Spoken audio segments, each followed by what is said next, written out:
bem-vindos a mais um Papos de Família da Legal Family. E hoje a gente vai conversar sobre um tema super atual com uma especialista que fez a tese dela de mestrado nesse assunto, que é a Flávia Figueira, que veio diretamente do Pará aqui para São Paulo, para conversar com a gente sobre essa nova lei que está aí deixando todo mundo muito curioso. E a gente tá para falar sobre isso, né, Flávia? Qual é a efetividade dessa lei, aonde ela se aplica, quem deve ficar preocupado, como os pais podem utilizar como recurso. E a Flávia está aqui para falar tudo isso pra gente. Bem-vinda, Flávia, é um prazer te receber. Célia, obrigada, a alegria é minha de estar aqui, né? Como você disse, vim de Belém do Pará, só para lhe prestigiar esse momento. E realmente, como você falou, o ECA Digital, ele já chegando com toda essa repercussão e a gente realmente precisa colocar esse assunto em pauta, porque é um assunto de extrema relevância. Então, obrigada pelo convite. Quando recebi, vi com toda alegria para que a gente realmente pudesse aí dar a voz de proteção das nossas crianças e adolescentes. Então a gente vai começar falando o que é isso, né? O que é ECA Digital? Então é Estatuto da Criança e do Adolescente digital, a gente presume que tem a ver com tecnologia. Sim. A gente está falando de uma lei específica, que é a 15.211 de 2025. E aí, Flávia, conta pra gente, afinal, o que é ECA Digital? Tá, vamos do começo, né? Vamos do início. Na realidade, nós estamos diante de uma revolução da sociedade, que é a revolução tecnológica. Quando o ECA, o Estatuto da Criança e do Adolescente, foi projetado, ele foi projetado em 1990, na realidade entrou em vigor em 1990, mas ele vem ali da década de 80, quando nós tivemos grandes transformações judiciais, grandes transformações legais. Então, estávamos vindo de uma nova Constituição, de 1988, o nosso embrião de proteção da criança e do adolescente, mas num sentido inverso, é o Estatuto do Menor, né, a proteção da criança menor, mas uma proteção muito mais negativa no sentido das infrações cometidas do que realmente de proteger no sentido positivo a criança e o adolescente. E aí, em 1990, com a entrada em vigor do Estatuto da Criança e do Adolescente, tivemos ali a ideia da proteção integral dessa criança, desse adolescente. Nós, como familiaristas, eu tenho muito cuidado quando eu vou discutir guarda de criança. Quando é que a gente discute guarda de um objeto, né? A gente está falando ali de colocar uma coisa num lugar. Criança, a gente não faz isso, adolescente, a gente não guarda. Então, eu tenho muitas ressalvas quanto a essa palavra guarda. Mas ela advém, né, de todo esse mecanismo patriarcal que nós temos dentro da nossa seara civilista. E assim nós fomos crescendo, entendendo ali a partir de 1990 que a criança ela ganhava um outro status, não só de ser guardada, mas um status de ser realmente protegida em sua integralidade. O que é falar a sua integralidade? É a sua questão física, a sua questão psíquica, a sua questão emocional, né? Ou seja, trazer ali todo o seu aspecto no sentido protetivo para que a sociedade, e o ECA fala muito bem isso, que advém lá do 227 da Constituição Federal, diz pra gente que é dever, né, de todos nós, da sociedade, do Estado, da família, proteger essa criança e esse adolescente. Então, de forma, nessa linha temporal, né, nós tivemos aí esse início de proteção integral da criança e do adolescente. E aí, como eu falei, a revolução tecnológica veio, em especial a partir do ano 2000, quando nós começamos a ter acesso realmente às grandes tecnologias, às bandas largas, para que a internet se pulverizasse, essas crianças passaram a ter acesso muito mais facilitado à tecnologia, às redes sociais e assim sucessivamente. Em 2022, nós tivemos o projeto de lei que deu aí o embrião ao ECA Digital do ano passado. Como nós chegamos, né, ao ECA Digital em setembro de 2025? A partir de 2022, como falei, com o projeto de lei, ele estava paradinho, né? Até que nós tivemos um caso específico que foi uma denúncia de um youtuber que é sociedade. É muito importante a gente falar isso. As pessoas diziam assim: mas as coisas só acontecem quando tem aí, né, uma repercussão geral. Mas nós estamos falando de alguém que é sociedade. E o ECA, ele diz isso, que a sociedade faz esse papel. E ele fez esse papel enquanto sociedade, de denunciar casos de adultização. E aí retiraram ali da gaveta aquele projeto, né? E disseram, não, agora vamos dar voz aqui, e aprovaram o Estatuto da Criança e do Adolescente Digital para entrar em vigor agora, em março, inclusive, de 2025. Ou seja, temos ainda 6 meses para que a gente possa se adequar a essa nova realidade. E já tem empresas que já estão se antecipando e se adequando, mas essa linha do tempo que você fez, incrível, Flávia. E aí também a gente pode falar, como você disse, né? Advogadas familiaristas que cuidam de crianças, de guarda, e ver essa mudança, né, de realmente a criança e o adolescente não serem vistos como seres individualizados, sujeitos de direito. A gente usa também muito a Declaração Universal da Criança e do Adolescente para falar sobre o melhor interesse, que é um outro contexto. Que o interesse, se a gente for pegar essa linha total do tempo, a gente vem do pós-guerra, na realidade, né? Sim. Foi a partir dali que nós tivemos aí a pulverização dos direitos da criança e do adolescente, com a Convenção da Criança e do Adolescente em 1989. É porque eu já peguei aqui, não, né? Não, mas adiante. Pra mostrar que hoje, realmente, além de tudo isso, as crianças têm realmente essa preocupação, né, por serem seres em desenvolvimento. Exato. E é notório que as redes sociais, a tecnologia interfere nesse processo. Total. E a gente tem vários desdobramentos disso em relação a outras questões que envolvem tecnologia e que realmente foram materializadas nessa lei como uma preocupação institucional do poder público, que logicamente você acabou de falar também, teve essa questão social, que é muito importante, de verificar ali a necessidade, né, de não deixar engavetada a lei, de realmente deixá-la efetiva, para que a gente tenha instrumentos realmente para coibir, para proteger, para efetivar esses direitos. Mas a lei veio, você fez esse apanhado maravilhoso do ECA, da criança, do adolescente, da questão da proteção, mas o que mudou em relação ao ECA original? O que a gente pode falar sobre direitos efetivos para quem está assistindo a gente, tem filhos e tem todas essas preocupações e quer saber o que essa lei faz de diferente? Sabe, Célia, que quando eu comecei a estudar a parte tecnológica, né, a parte do direito digital, foi através da legislação europeia de proteção de dados, o Regulamento Europeu de Proteção de Dados. E no Regulamento Europeu tem um artigo específico de proteção de criança e adolescente, que é o artigo 8º. E eu me recordo que à época, em 2016, fazendo 10 anos, meu Deus do céu, que eu estudo, né, proteção de dados e criança e adolescente, eu olhei aquele artigo e disse assim, nossa, que legal eu trazer isso para minha seara familiarista. Proteger a criança, proteger os dados de crianças e adolescentes. E eu nunca me esqueço que à época desse fato, eu estava numa cidade no Pará que se chama Santarém, fui dar uma palestra lá sobre proteção da criança e do adolescente para os conselheiros tutelares lá do local. E quando eu cheguei no local, tinha tido o vazamento de algumas informações relacionadas a um estupro de uma vulnerável lá do Tribunal de Justiça lá de Santarém. E aí eu falei, olha, essa é uma situação que o tribunal precisa ter um cuidado de proteger os dados. Porque imagina aquela criança que à época tinha 10, 11 anos, se eu não me recordo,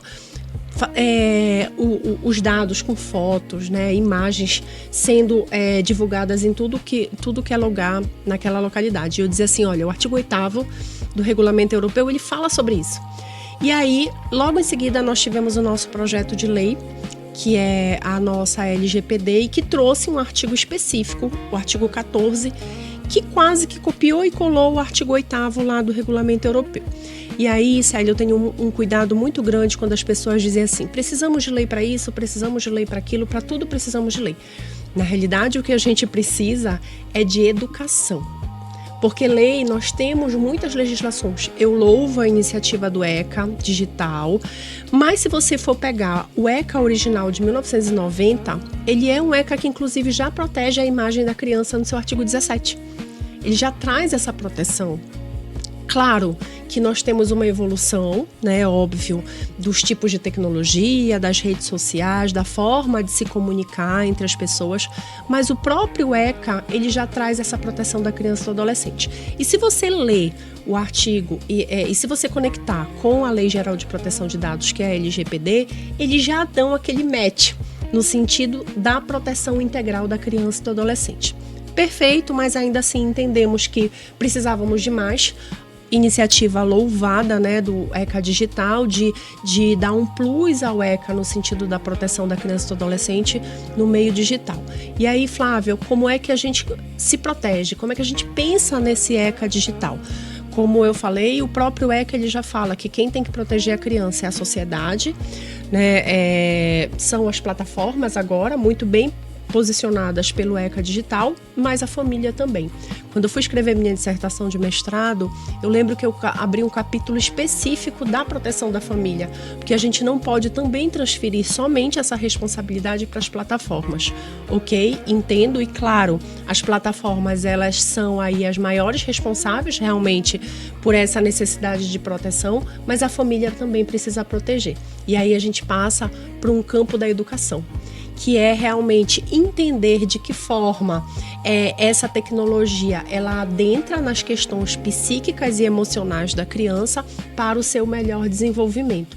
Então, uma criança hoje que passa o dia inteiro na internet, num jogo online, nas redes sociais, ela naturalmente passa a ter menos contato social com as pessoas, ela passa a ter maior dificuldade de interação, maior dificuldade de concentração, elas ficam mais irritadas. E aí não sou eu, como Flávia, advogada que estou falando, também fiz uma pesquisa, né, diante das questões neurais da criança e do adolescente.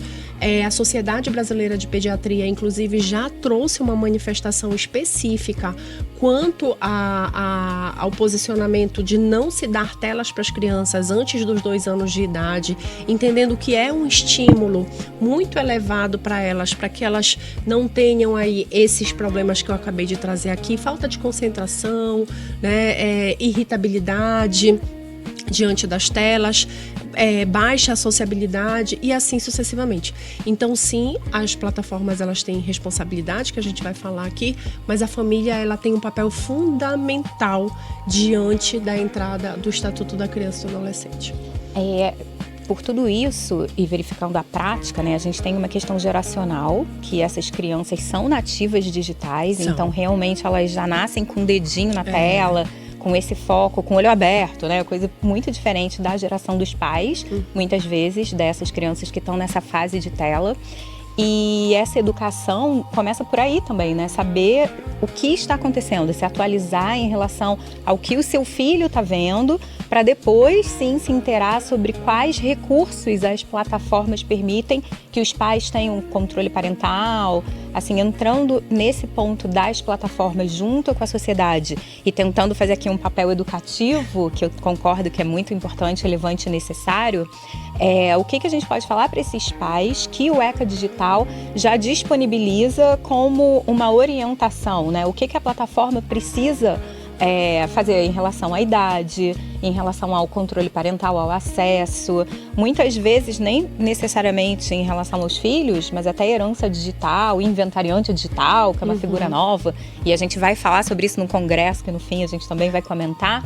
É muito novo, então as pessoas não têm essa cultura de pensar o que será feito dos seus dados, do seu ativo digital, independente dele ter ou não valor patrimonial.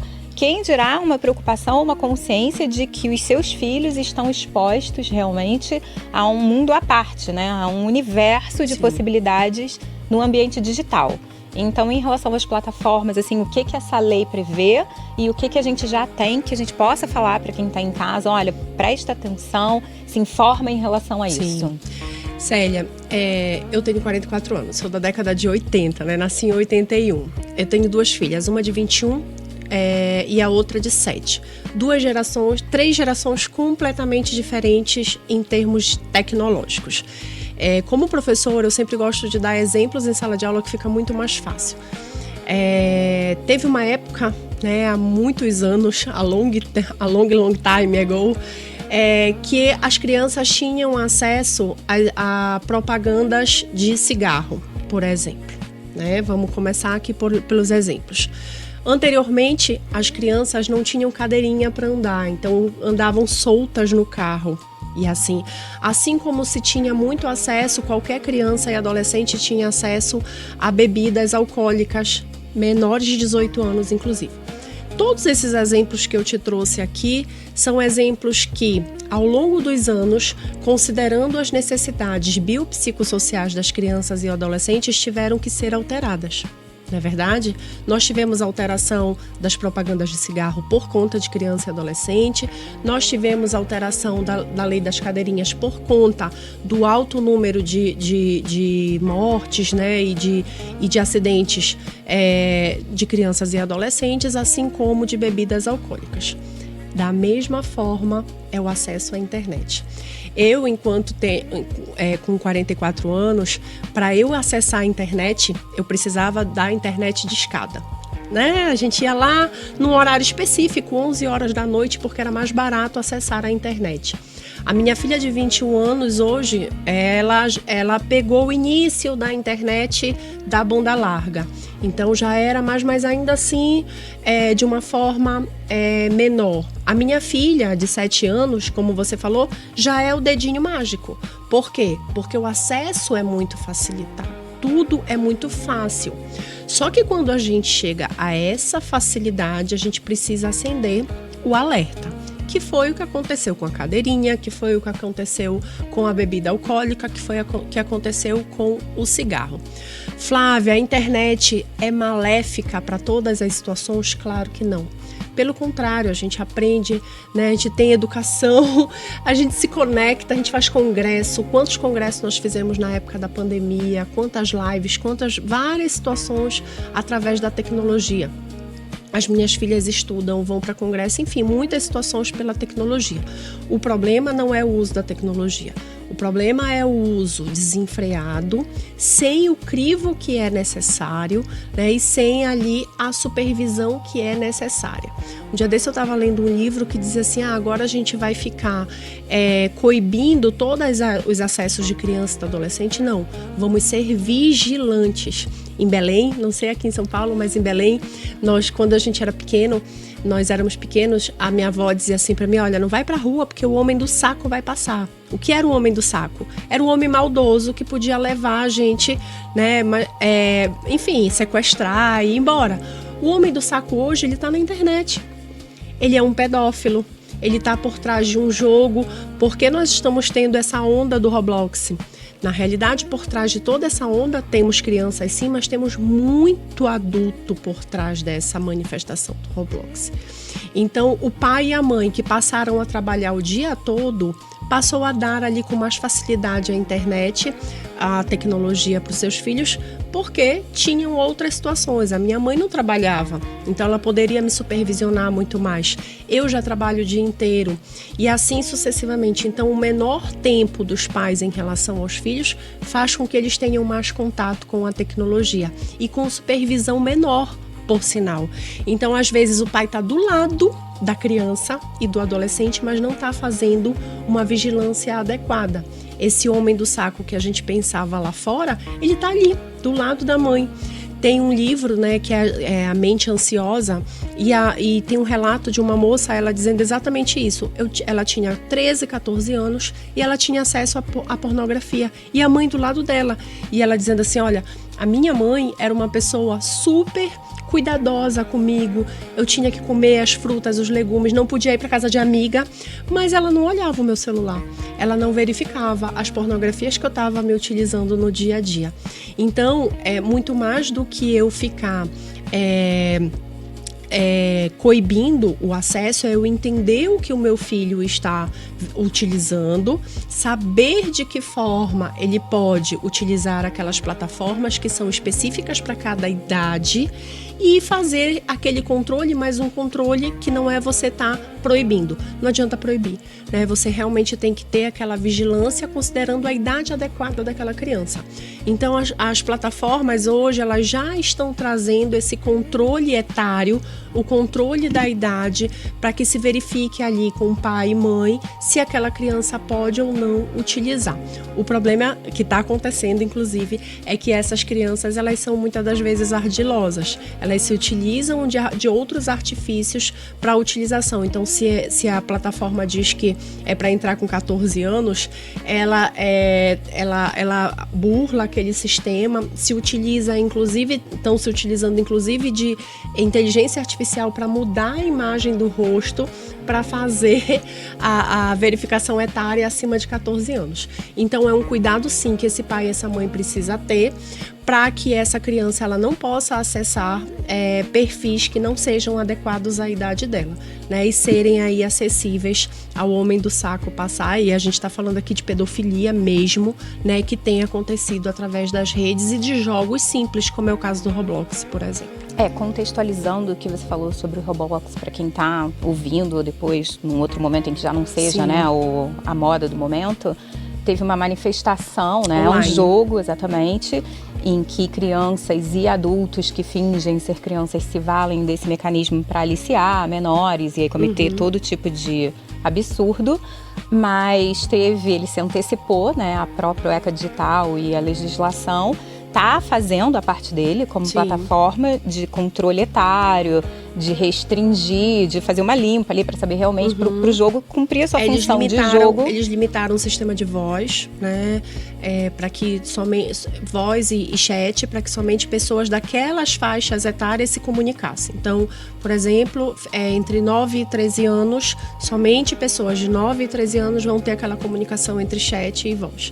E assim sucessivamente. Então, eles estão trazendo ali toda uma adequação para que não tenha a possibilidade ou minimize a possibilidade de aliciamento de maiores de 16 anos com crianças. E aí houve um manifesto online contra isso, como se fossem crianças, o que era muito previsível de que não seriam crianças.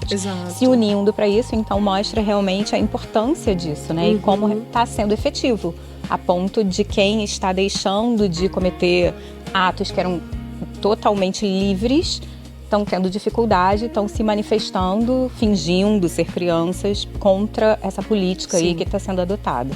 Então, só para contextualizar essa parte.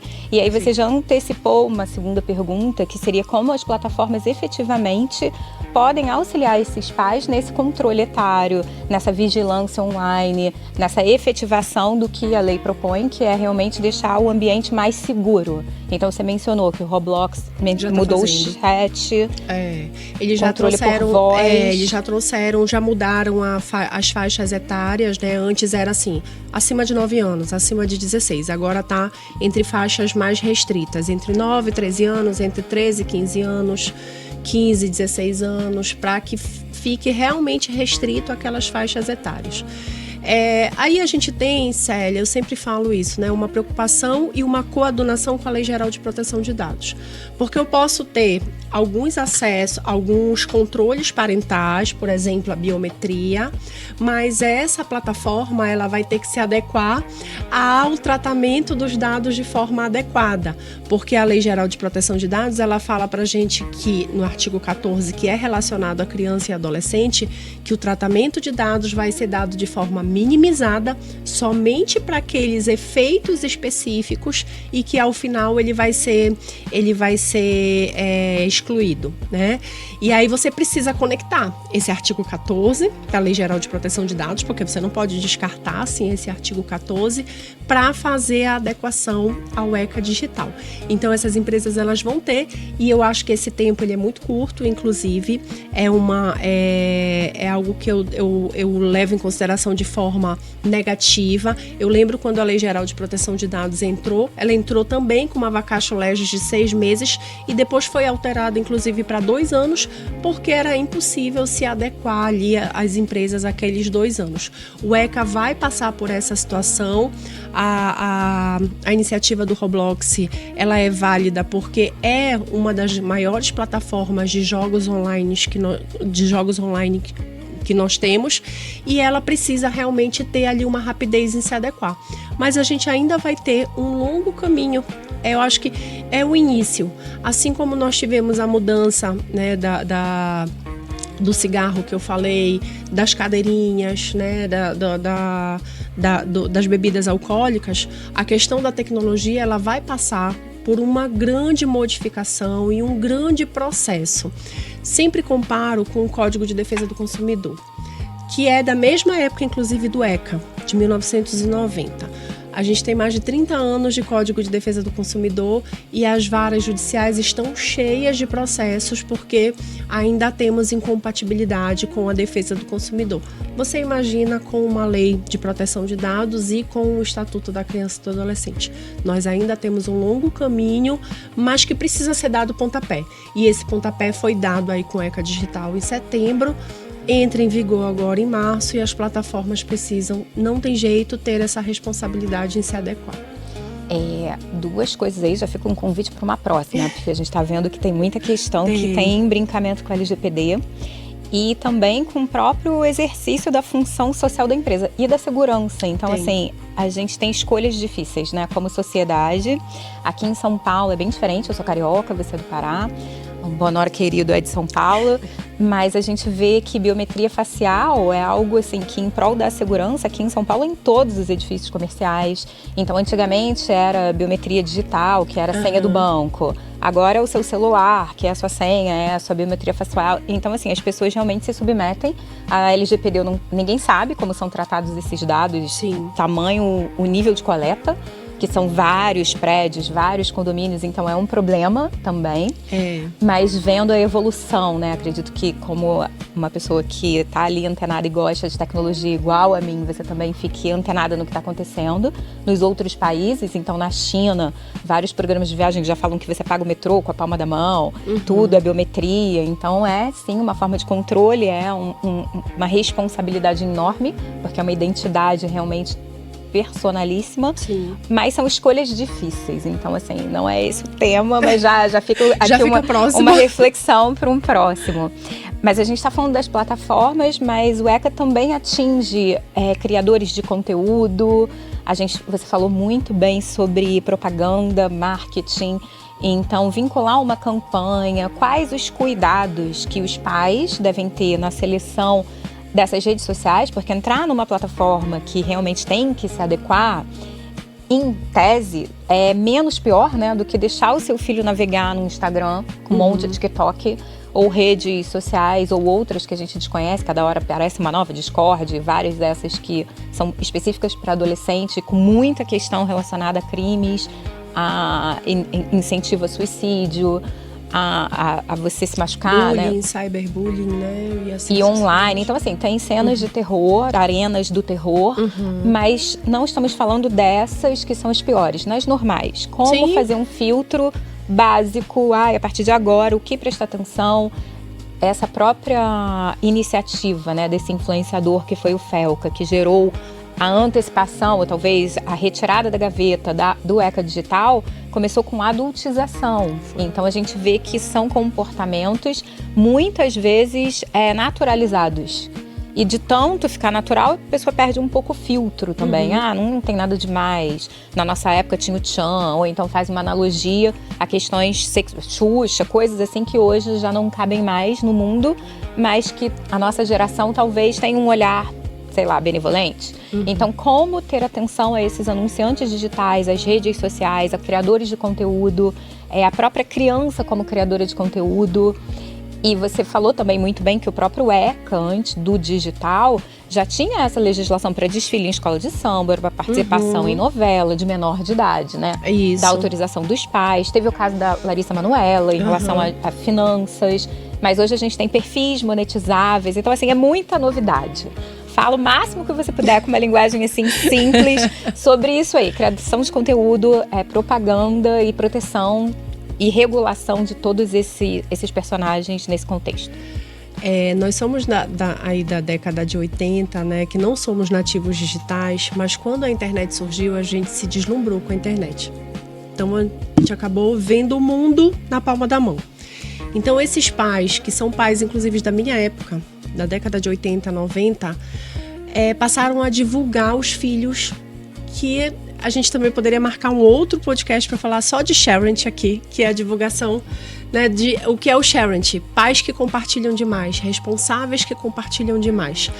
É você expor muito o seu filho e a sua filha de forma demasiada. Não é eu postar, né, ele um fofinho um dia ou outro. É eu realmente colocar de manhã, de tarde, de noite o meu filho. E numa rede pública. E numa rede pública, né, todas as horas na rede.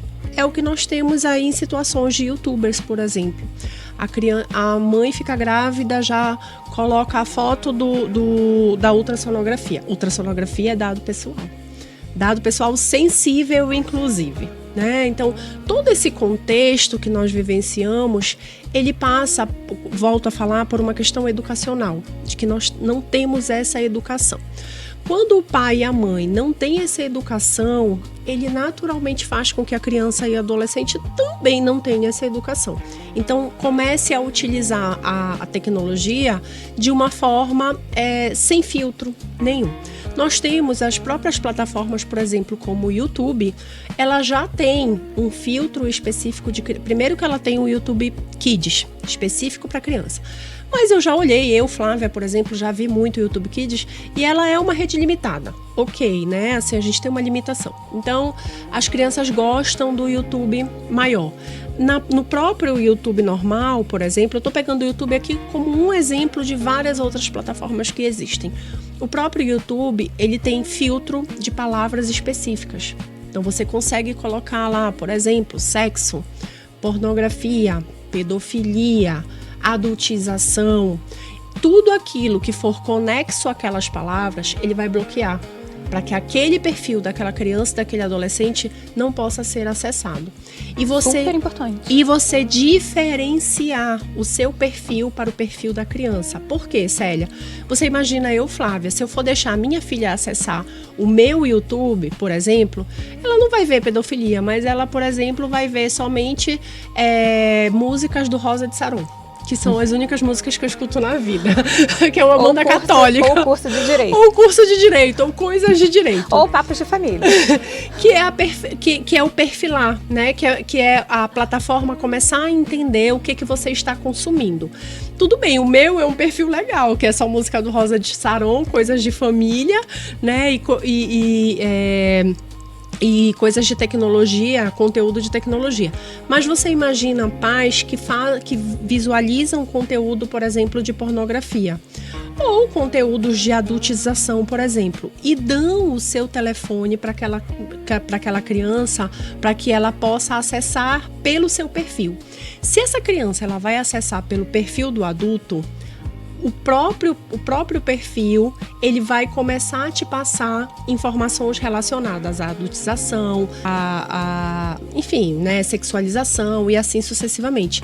Então, a primeira coisa que o pai e a mãe precisam fazer, se querem e não querem tirar ali, por exemplo, né, o YouTube da criança ou qualquer outra rede, eu tenho que separar o perfil daquela criança para que ela não acesse o meu conteúdo. Primeiro ponto.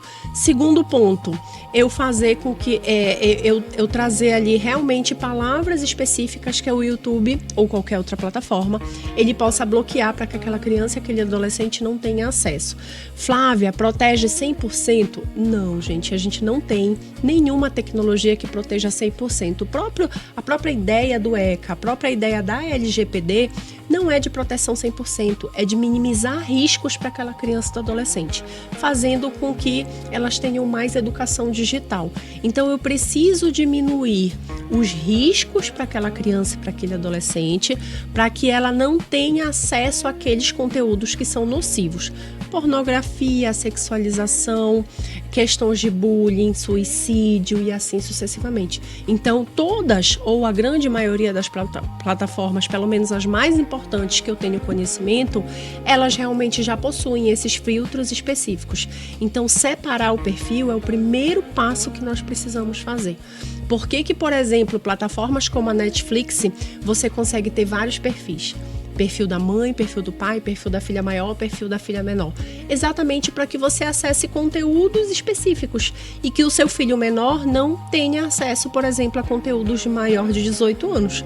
É assim o YouTube ou qualquer outra rede. Por que o Instagram diz que você só pode acessar o Instagram a partir dos 13 anos de idade? Porque a partir dos 13 anos de idade, o seu cognitivo, a integridade mental da criança e do adolescente, ela está num ponto que ela já consegue observar o que é algo nocivo e o que não é.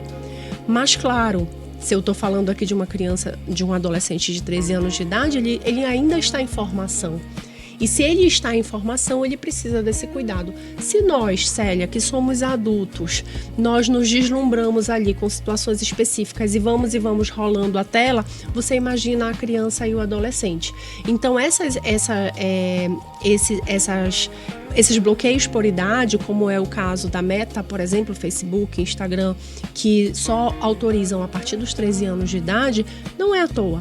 É para a proteção da integridade mental da criança e do adolescente, exatamente pensando no seu melhor desenvolvimento.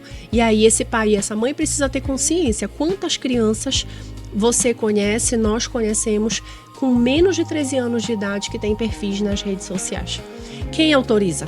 Porque, inclusive, uma das perguntas que mudou, inclusive, no ECA, né? Porque antigamente, que é a autodeclaração, é você dizer se você é maior ou menor de 18 anos de idade, o que a Meta faz e pergunta lá, você tem mais de 18, ou melhor, mais de 13 anos de idade, você vai lá e marca. O ECA digital diz que essa autodeclaração, ela precisa mudar, ela precisa ser confirmada realmente. Se está falando que tem 13 anos de idade, eu tenho que declarar, mas eu tenho que confirmar. Como é que eu vou confirmar? Por biometria, pela ratificação do pai e da mãe e por outros dados que possam acontecer. Então veja, mais uma vez, né, que essa responsabilidade, ela existe das plataformas porque elas precisam se adequar. Lógico, e o ECA Digital ele traz uma série de informações de como essas plataformas elas precisam se adequar, mas precisa ter aí toda uma articulação entre pai e mãe, né, e sociedade para a proteção dessa criança, desse adolescente. Então, resumindo o que você falou, me corrige se estiver errado, mas o número 1, pais não se iludam, não é 100% como não é aí na rua, segurando a mão do seu filho, você tá ali alerta, você tá cumprindo o seu papel de proteção, mas você tá sujeito a tudo que pode acontecer a partir do momento que você entra na rua ou que você entra na rede. Outra questão é, fiquem atentos às próprias redes sociais. Para quem é criador de conteúdo, já tem esse filtro. O seu conteúdo, no YouTube principalmente, acredito que nas outras também. Quem é o seu público-alvo, até para direcionar o encaminhamento desse conteúdo, como acontece nos filmes, colocar ali um cardápio de acordo com o público que você disse que é o seu. Perfeito. Então, se você tem um público infantil, a própria plataforma vai fazer esses filtros. A própria publicidade vai fazer o filtro para colocar somente propaganda, por exemplo, infantil para aquela faixa etária. Perfeito. E para os pais exercerem esse controle parental, a mesma coisa, a idade, qual vai ser o conteúdo, e isso já vai ser limitado pelo algoritmo dessas plataformas que já estão se adequando ao que a lei já prevê. Então a gente está falando que isso é possível, isso já existe, e agora vamos entrar naquela parte, né? A gente começou falando que, em tese, a lei não precisa ter lei para tudo, que seria muito mais importante todo mundo ter educação, concordo plenamente, é o que a gente vê nos países super desenvolvidos, e nesse salto, né, de desenvolvimento da própria China, que a educação está ali no número 1 dos papers sobre tecnologia, dominando essa concentração aí de produção realmente acadêmica. Mas a realidade, estamos no Brasil, então mesmo tendo lei, é difícil, né? As pessoas não cumprem e às vezes não tem nem esse senso de limite. Cresce num ambiente totalmente disfuncional e não vê problema nenhum, como foi o caso do FELCA e da adultização. O que eu estou fazendo de errado? Né? Não tem nem noção do quanto aquilo é prejudicial para a formação daquele ser em desenvolvimento, que é uma criança ou um adolescente. Então, pensando nisso, a gente falou aqui quais são os procedimentos, o que os pais podem fazer, mas e se não fizer, quais as sanções? Existe sanção também para os pais ou só para as plataformas? Como que a lei está cuidando disso? E a gente sabe que aí ainda tem um tempo de maturação, mas o que a gente pode deixar claro aqui para quem está assistindo? Olha, atenção, porque além da educação, além de cuidar do seu filho, além de todo o dever, né, do poder familiar, agora também temos um problema, que é uma multa, ou qual? É uma prisão? É uma multa penal? Como que é isso? Nós temos a responsabilização das plataformas. Pelo ECA Digital, nós temos a responsabilização e penalização das plataformas, né? Então, que vai de advertência até a multa monetária no valor de 50 milhões, dependendo, né? Que nem a LGPD. Vai considerando ali o acontecimento, o tipo de vazamento. E já tem uma agência nacional? A Agência Nacional de Proteção. É a NPD. É a NPD. Ela foi a designada para fazer a proteção da criança e do adolescente, né? Ela mesma. Essa é a responsabilidade civil das plataformas. Adentrando, né, nesse aspecto da responsabilidade, eu sempre tenho um cuidado. Quando a gente fala em penalização, eu vou aplicar, a plataforma ela vai pagar e tá tudo certo. Ou vai advertir, vai finalizar ali, vai fechar o seu conteúdo por um tempo e depois ela vai voltar. Eu acho que a ideia da penalização ela não deve ser essa. A gente pega um pouquinho da pena do direito penal, que é a da ressocialização. Aqui no direito civil, em relação à plataforma, é na realidade pedagógica e, acima de tudo, que não aconteça. Né? É para não acontecer. As plataformas elas precisam se adequar a ponto de que não aconteça o atingimento negativo da integridade mental das crianças e adolescentes. Então, é outra realidade no termo de responsabilidade civil. Se tu estás falando de uma grande empresa, assim como bancos, eles já levam em consideração esse tipo de situação no seu custo mesmo. Se teve vazamento ou incidente de um modo geral, incidente da segurança da informação, ele já tem aquilo provisionado, porque pode acontecer. Mas a ideia é que não aconteça.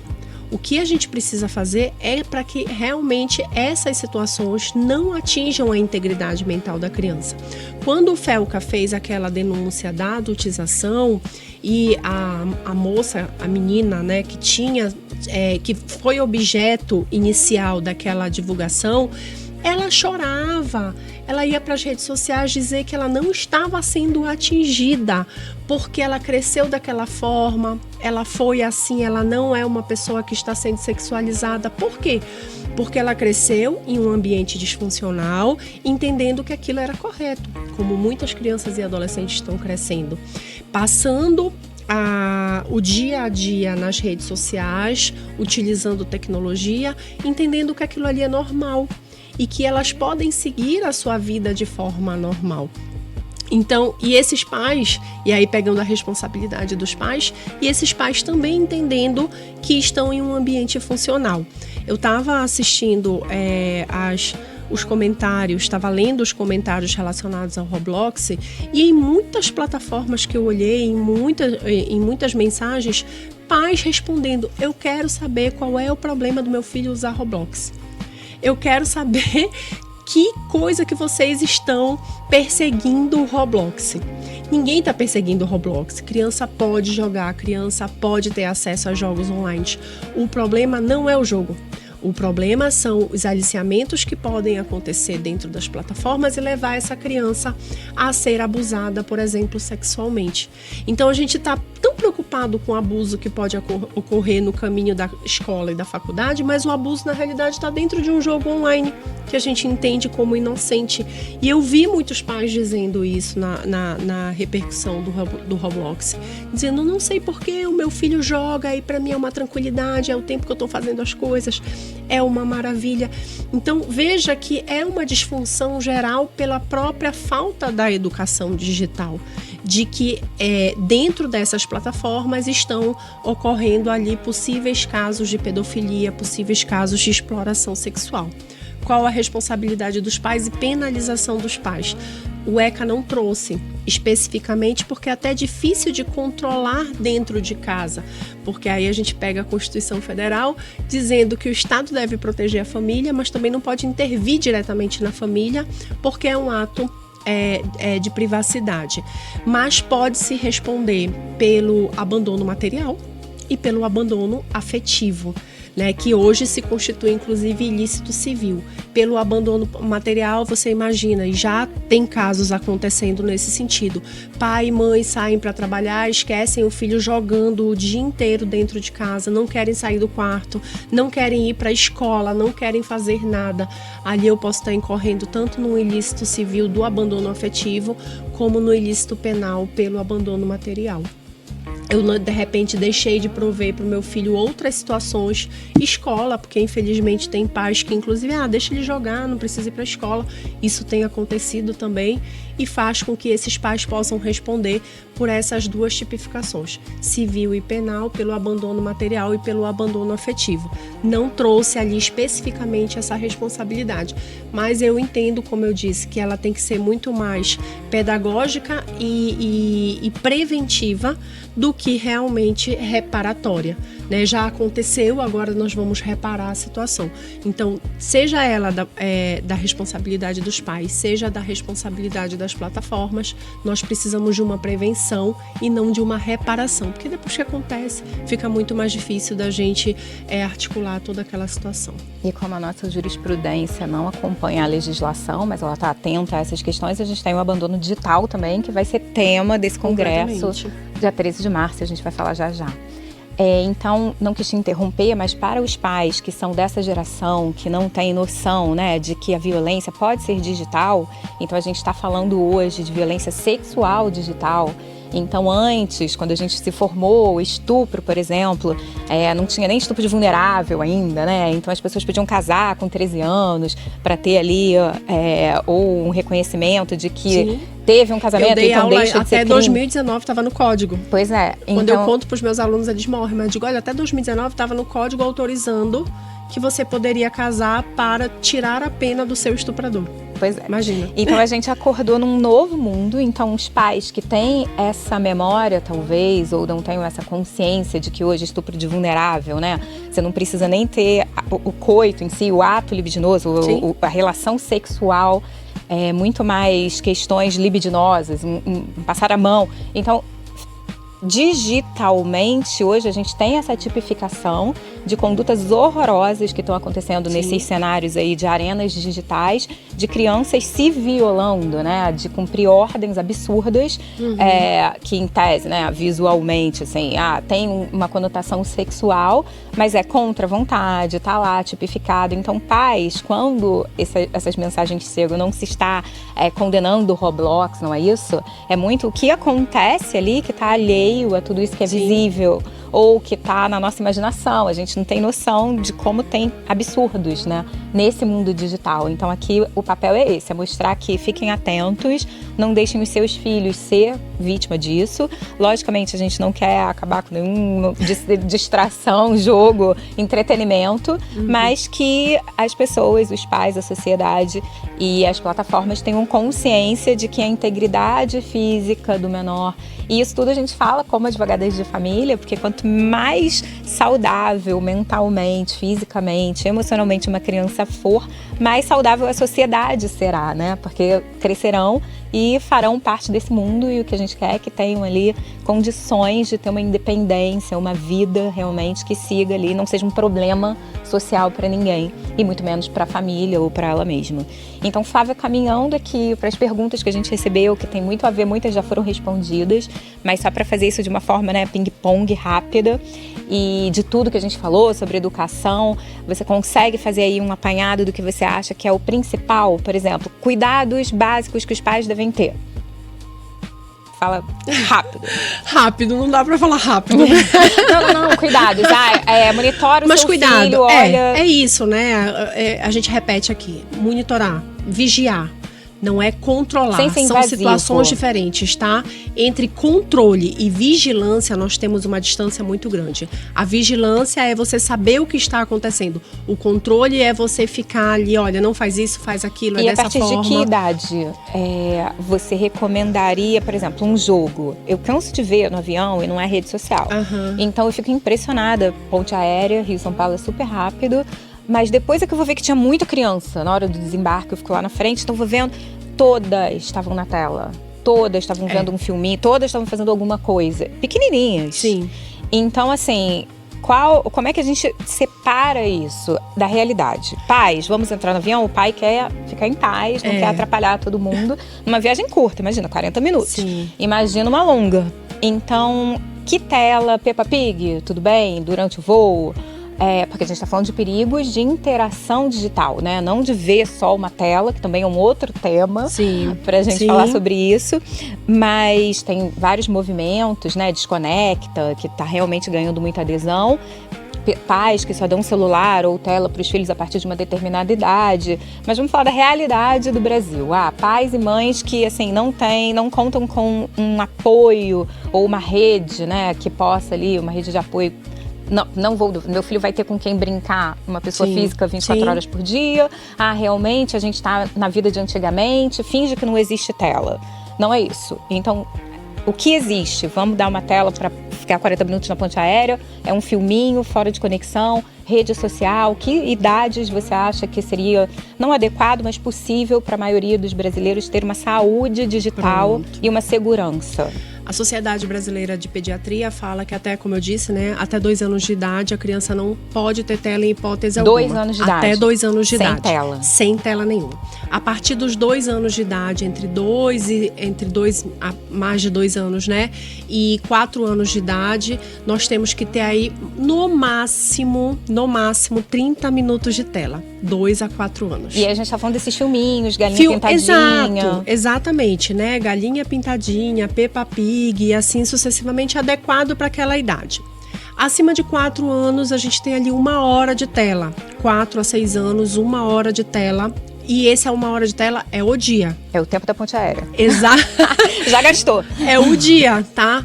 O que é realmente um grande desafio, como tu trouxestes. Eu lembro uma vez eu peguei um voo de 8 horas, Brasília, Orlando, com a minha filha menor, e o voo não tinha tela, não tinha nada, absolutamente nada. Eu já fui preparada de casa com massa, com massinha, com pintura, né, com canetinha e muita coisa para pintar e coisa para colar objetos para colar no avião, porque era um voo de 8 horas. E aí é mais complicado, por exemplo, por quê? Porque eu estou falando de um local restrito.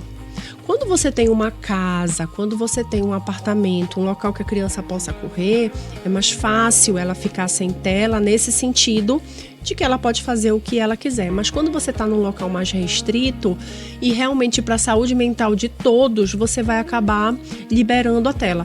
Mas, Célia, assim, a gente não pode ser tão cri-cri no sentido de não vou dar, né? Quando eu tô falando de uma situação é só não que virar foge, regra. Exato, eu acho que não tem que virar regra, ponto. Você falou um ponto muito importante, é não virar regra. Quando nós estamos falando de exceção, é outra história.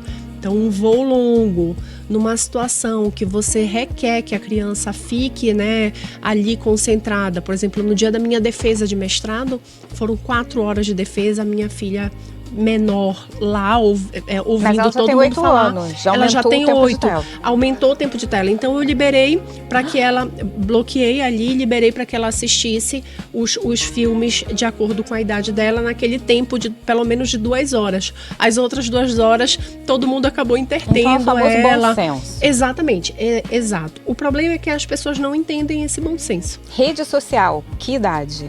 Olha, rede social... Nunca. Aí, eu, Flávia, tá?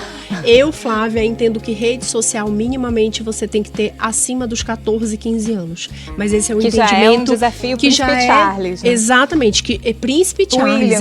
William, exatamente. Eu entendo que hipótese alguma, menor de 12 anos de idade tenha que ter rede social.